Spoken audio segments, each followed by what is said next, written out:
My mom raised us on the notion that it wasn't really soup if it didn't have ham hocks. Well, guess what?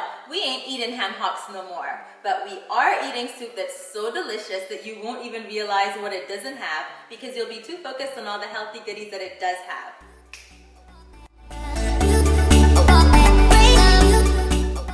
After blending your cooked beans in water, you're going to strain them.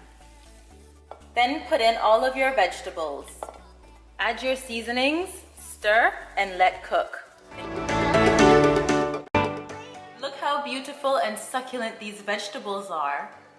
Hurley's Marketplace in Grand Harbor always has the best and freshest produce.